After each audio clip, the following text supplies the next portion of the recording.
Shalom, shalom, bien-aimés, que Dieu vous bénisse et bienvenue à notre conférence online Exploit 2022 sur Shalom TV. Que Dieu vous bénisse abondamment. Nous sommes là pour partager autour de ce thème « Je n'ai personne pour me jeter dans l'eau ». Et notre texte de base, c'est Jean chapitre 5. Nous allons prendre le verset 1 jusqu'au 9e verset. Nous allons exploiter cette portion de l'Écriture. Mais bien avant cela, j'aimerais que l'on puisse prier et recommander ces instants entre les mains du Seigneur Saint-Esprit. Père, nous te rendons grâce pour ta miséricorde. Merci pour ta bonté. Nous venons, Seigneur, te recommander ces moments. Ô tendre Saint-Esprit, prends le contrôle de toutes choses et glorifie le nom de Jésus. Amen. Nous allons lire la parole du Seigneur dans Jean chapitre 5, versets 1 à 9. La Bible déclare ceci. Après cela, il y eut une fête des Juifs et Jésus monta à Jérusalem. Or, à Jérusalem, près de la porte de Brebis, il y a une piscine qui s'appelle en hébreu Bethesda et qui a 5 portiques. Sous ces portiques étaient couchés en grand nombre des malades, des aveugles, des boiteux, des paralytiques qui attendaient le mouvement de l'eau. Car un ange descendait de temps en temps dans la piscine et agitait l'eau. Et que quand l'eau avait été agitée et que toute personne qui s'y jetait était guérie, quelle que soit sa maladie. Là se trouvait un homme malade depuis 38 ans. Jésus l'ayant vu couché et sachant qu'il était malade depuis longtemps, lui dit, « Veux-tu être guéri ?» Le malade lui répondit, « Seigneur, je n'ai personne pour me jeter dans la piscine quand l'eau est agitée. Et pendant que j'y vais, un autre descend avant moi. Lève-toi, lui dit Jésus, prends ton lit et marche. Aussitôt, cet homme fut guéri et il prit son lit et marcha. Gloire soit rendue à Dieu, que le Seigneur Saint-Esprit change les logos en rhéma. J'aimerais relater un peu le contexte. La Bible nous parle d'un homme qui était malade depuis 38 ans et il était couché au bord d'une piscine qu'on appelait en hébreu Bethesda, cette maison de miséricorde. La Bible déclare ceci que l'ange descendait de temps en temps pour agiter l'eau. Et quand l'eau était agitée, la personne qui s'y jetait en premier était guérie, quelle que soit sa maladie. Tout autour de la piscine, il y avait plusieurs cas. Il y avait des aveugles, des paralytiques. Et je ne connais pas ton problème, mais je sais qu'aujourd'hui, puisque nous sommes en train de parler de cette piscine de Bethesda, tu rencontreras ton miracle. Je n'ai pas besoin de connaître ton problème, ta situation ou le nom de ta maladie, mais je sais seulement une chose, que aujourd'hui, si seulement tu arrives à te jeter dans cette eau, et laisse-moi te dire, le miracle sera possible pour toi. Gloire soit rendue à Dieu. Alors, cet homme était malade depuis 38 ans. La Bible déclare que quand il essayait d'aller se jeter dans l'eau, qu'est-ce qui arrivait? Il arrivait que quelqu'un d'autre passait avant lui et la personne était guérie. Il a traîné plusieurs années autour de la piscine. Et la Bible déclare que Jésus était en train de passer par là. Il a vu la personne. Et Jésus savait que la personne était malade depuis longtemps. Il pose la question, « Veux-tu être guéri ?» Écoutez la réponse de la personne. Il répond à Jésus, « Écoute, je n'ai personne pour me jeter dans l'eau. Quand je fais l'effort d'y aller, il y a une autre personne qui me devance et la personne est guérie, parce que la condition était que tu sois la première personne à te jeter dans l'eau. » Et lui, affaibli par la maladie, et quand il faisait l'effort de se jeter, et il y a des autres qui étaient plus rapides que lui, et ils étaient guéris en premier. Alors, c'est ce qui a fait qu'ils soient dans cet état pendant plusieurs années, quand bien même la solution était là devant lui, les opportunités étaient là devant lui. Mais il y a quelque chose qui faisait défaut. Je voudrais un peu m'asseoir sur ce point. Mais avant cela, écoutez une chose. La piscine de Bethesda n'était que l'ombre des choses à venir. Cette piscine avait 5 portiques. Cette piscine était immobile. L'eau, il y avait un ange qui devait descendre de temps en temps pour agiter l'eau. Mais cet homme, cette fois-là, il n'avait pas compris la dispensation était en train de changer. Il y avait cette fois-là la piscine, la vraie piscine de Bethesda en la personne de Jésus-Christ. Et lui-même, il avait 5 portiques. Jésus-Christ en lui-même renfermait les 5 dons de ministère. Il était apôtre. Il a dit, je bâtirai sur ce roc, je bâtirai mon église. Lui-même, il était docteur. Nicodème a reconnu, il dit que tu es un docteur qui vient de Dieu. Il lui-même était prophète. Il a prophétisé qu'après 3 jours, je ressusciterai. Nous avons vu cela s'accomplir. Cela s'est accompli. Nous voyons tant de choses qu'il a prophétisées en train de s'accomplir. Et lui-même, le pasteur, il est pasteur, le bon berger. Il dit que je suis le bon berger. Et lui-même évangéliste, il déclare que l'Esprit du Seigneur m'a oint pour annoncer la bonne nouvelle. Il répandait la bonne nouvelle partout où il passait. Il était donc lui-même apôtre, lui-même prophète, docteur, pasteur et évangéliste. Et il n'avait pas besoin de l'eau car lui-même était l'eau de la vie, l'eau qui est l'image de la parole. Et il n'avait pas besoin d'un ange pour agiter parce que lui-même était le messager. L'ange est l'image d'un messager. Lui-même était le messager de la dispensation de la grâce. Alléluia. Alors, cet homme était en face de la piscine mobile, la nouvelle piscine de Bethesda. Mais il y avait une chose. Revenons un peu à ce que je venais de vous dire. Je dis que la piscine était là. C'est-à-dire que la guérison était en face de la personne. Mais il y avait un problème. Quand Jésus lui pose la question de savoir s'il veut vraiment être guéri, la personne va évoquer, au lieu de répondre oui, mais il va évoquer ce qui l'empêche d'être guéri. Il dit, je n'ai personne pour me jeter dans l'eau. Alléluia. Donc, j'ai compris une chose, que ce monsieur avait un problème relationnel. C'est-à-dire, la relation faisait défaut dans sa vie. C'est ce qui a retardé son miracle. C'est ce qui a empêché à cette personne d'être guérie depuis. Alléluia. Donc, vous devez comprendre une chose, que la relation est un ingrédient très, très important dans nos vies pour pouvoir réussir ou percer. Et je vous expliquerai, vous allez comprendre que parmi les objectifs qui ont fait que Jésus soit venu sur cette terre, vous allez comprendre que le rétablissement de la relation était inclus dans ces objectifs. Alors, la Bible nous dit ceci, qui dit « Je n'ai personne ». John Maxwell, j'aime bien cet auteur, il dit la capacité de s'entendre avec les autres est l'ingrédient le plus important de la réussite. C'est John Maxwell qui dit ça. C'est-à-dire que tout leader qui veut atteindre ses objectifs doit développer ce qu'on appelle les capacités relationnelles. Écoute une chose, Dieu, souvent, il passe par une personne. Même quand il veut réaliser quelque chose, Dieu a besoin d'une relation. Dieu passe par une relation.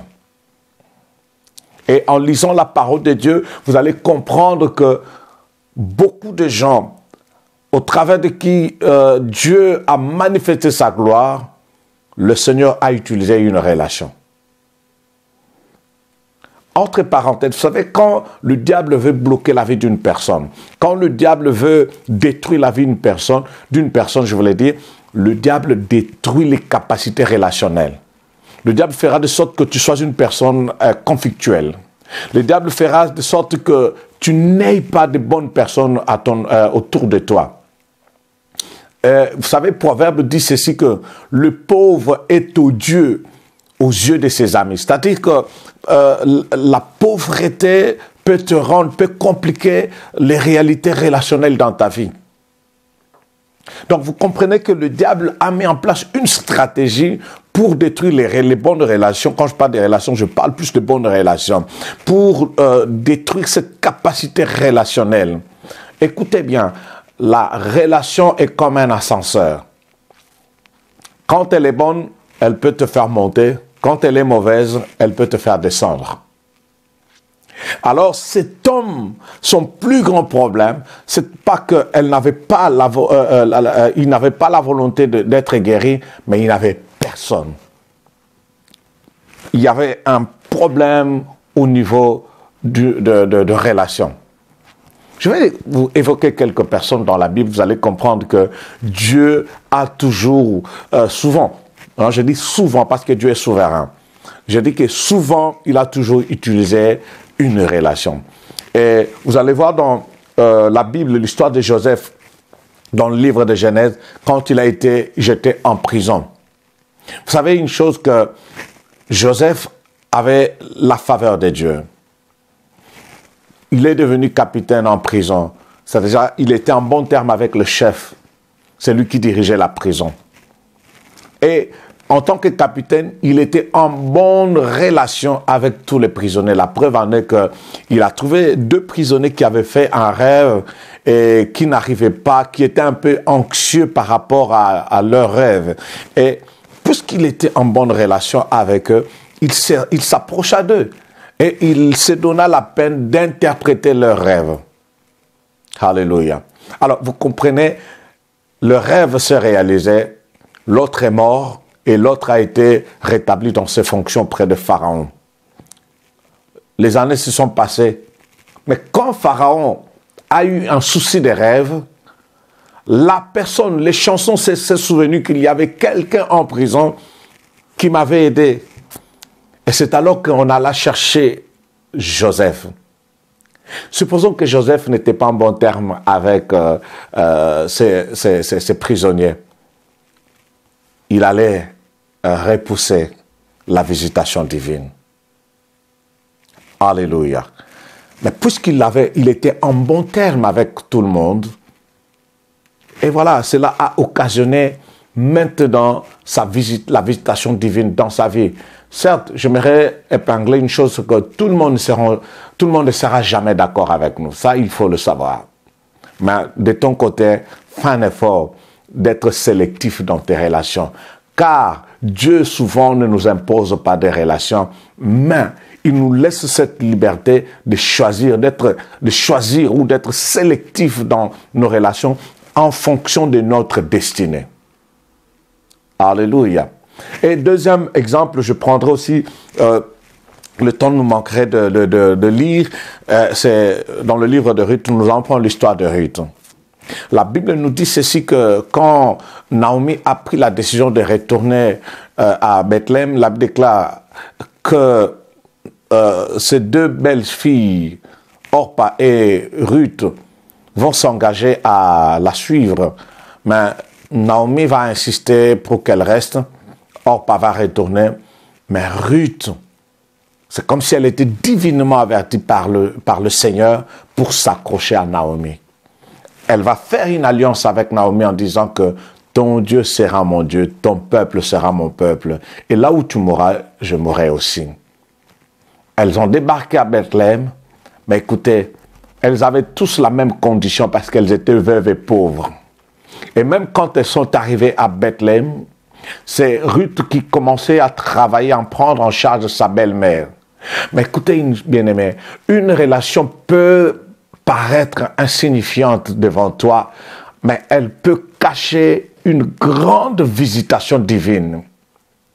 C'est que derrière Naomi, il y avait une grande relation dont Ruth avait besoin. Il y avait un Boaz qui s'est caché derrière Naomi. Mais puisque Ruth avait bien entretenu cette relation, et vous connaissez l'histoire, la Bible nous dit ceci, que au final, Ruth devint la femme de Boaz. Et Boaz n'était pas n'importe qui, c'est un homme fort, puissant et riche. Oh, je vois un Boaz qui se cache derrière une relation. Tu peux être en contact avec une relation aujourd'hui qui n'est pas peut-être signifiante, mais laisse-moi te dire, derrière cette relation, il y a quelqu'un dont tu as besoin. Il y a une relation dont tu as besoin. Et je prie qu'au travers de cette conférence, que le Seigneur ouvre de bonnes relations, que le Seigneur te mette en contact avec de bonnes connexions. Donne-moi un amen glorieux. Un autre exemple dans la Bible, je pense que je vais m'arrêter sur ce troisième exemple, c'est dans le livre de Marc chapitre 3, versets 13 à 15. Brièvement, je vais dire, la Bible nous dit ceci, que Jésus va chercher la face du Seigneur pour choisir 12 apôtres. La Bible déclare, il va les choisir pour qu'ils soient avec lui. Et après, il va les envoyer pour aller proclamer la bonne nouvelle du royaume. Jésus, 100% Dieu, 100% homme, hautement loin. Mais il a compris que pour atteindre ses objectifs, il avait besoin de contact, il avait besoin de relations. Il a choisi 12 personnes pour être avec lui. Laisse-moi te dire une chose, un conseil que je te donne. Apprends à demander certaines relations à Dieu dans la prière. Jésus passa toute une nuit pour choisir les 12 apôtres. Donc, prends l'initiative de demander certaines relations dans la prière. Demande à Dieu par rapport à ta destinée, par rapport à là où tu es en train d'aller, par rapport à la vision, que le Seigneur puisse mettre sur ton chemin des relations appropriées, des relations proportionnelles à ta destinée. Oh, quelqu'un ne m'a pas donné un amen bien. Donne-moi un amen glorieux. Alors, laisse-moi te dire une chose, que la relation, elle est très, très importante. Et quand nous lisons dans Romains chapitre 5, verset 10, j'aimerais lire ensemble avec vous Romains chapitre 5, verset 10. Que Dieu bénisse notre bien-aimé par Dieu donné Balémal, et pour cette opportunité qu'il nous offre de partager la bonne nouvelle avec le monde entier. Lisons Romains chapitre 5, verset 10. La Bible dit ceci: car si lorsque nous étions ennemis, nous avons été réconciliés avec Dieu par la mort de son Fils, à plus forte raison, étant réconciliés, serons-nous sauvés par sa vie. Donc, vous allez comprendre que la mort de Christ à la croix, donc quand Christ est venu sur cette terre, bien aimé, la première des choses, c'était de réconcilier l'humanité avec Dieu. Donc, la mort de Christ à la croix, c'était pour nous réconcilier avec Dieu, c'est-à-dire rétablir la relation que l'homme avait perdue avec Dieu. Wonderful. Donc, vous comprenez que Christ est mort pour rétablir une relation. Donc, la relation n'est pas quelque chose à négliger dans sa vie. Alléluia.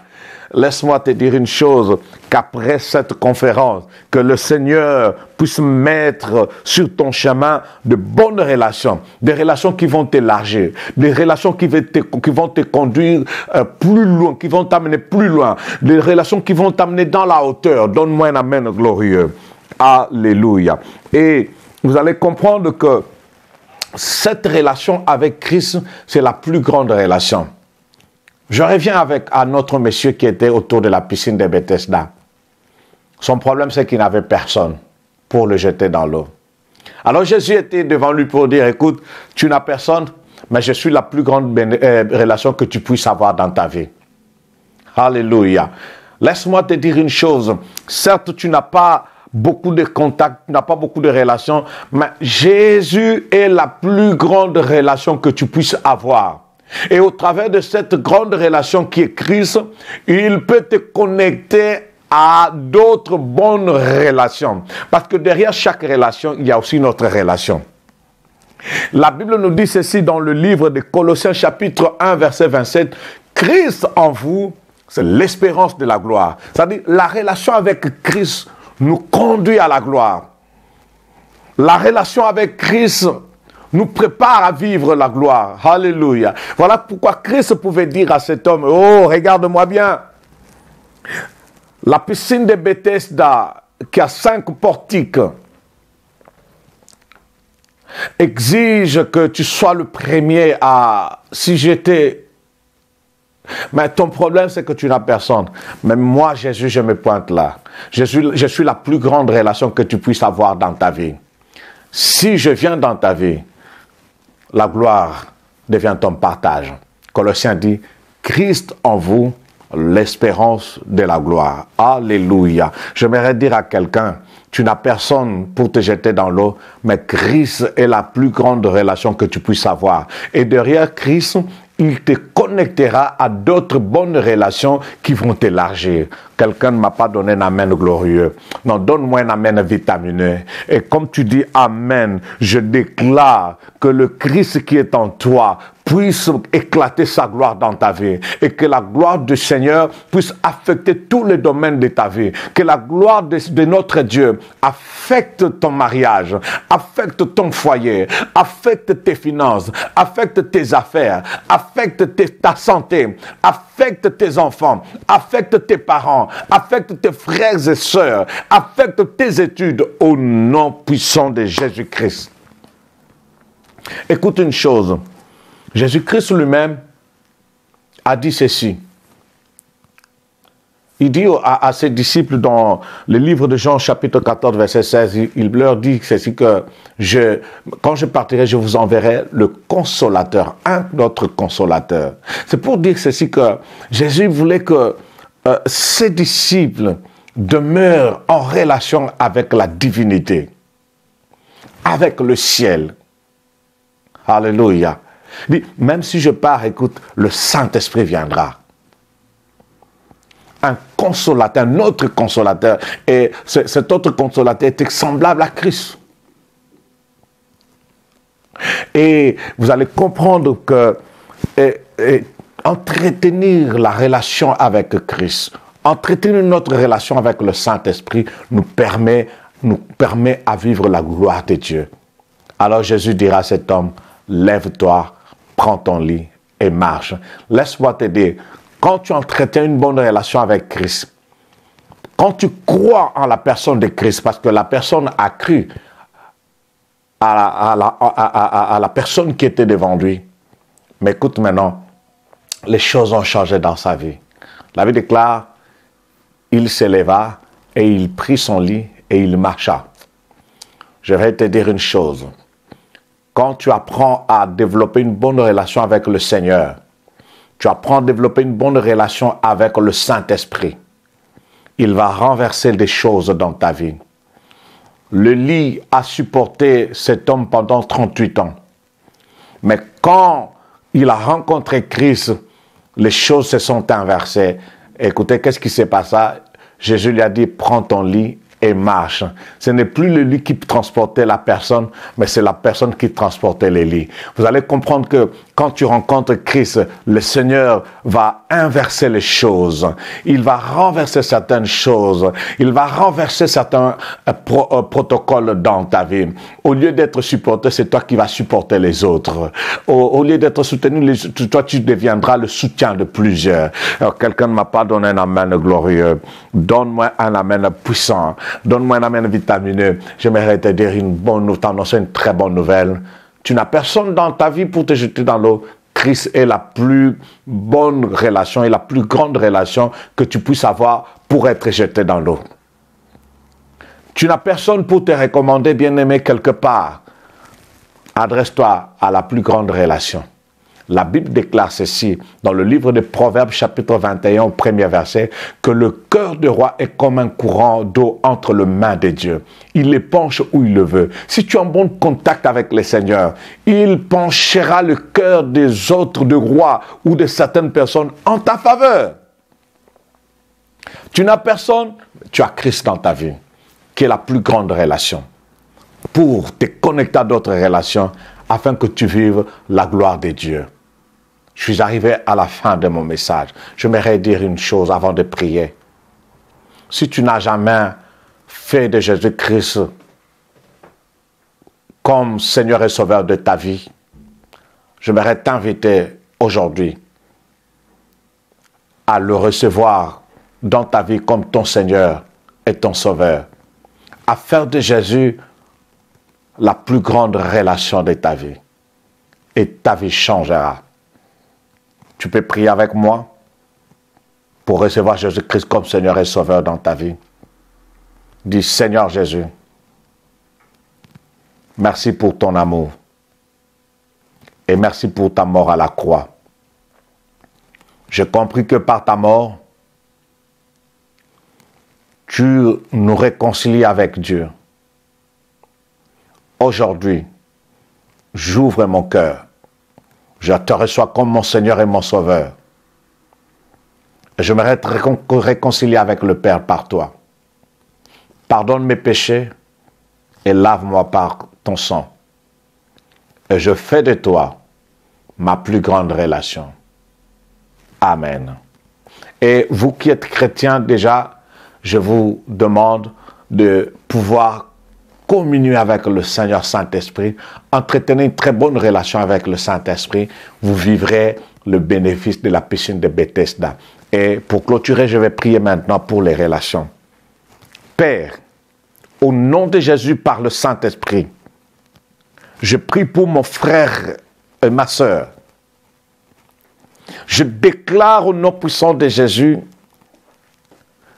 que les bonnes relations puissent se pointer sur leur chemin au nom de Jésus-Christ. Je fais appel à des relations qui vont les élargir.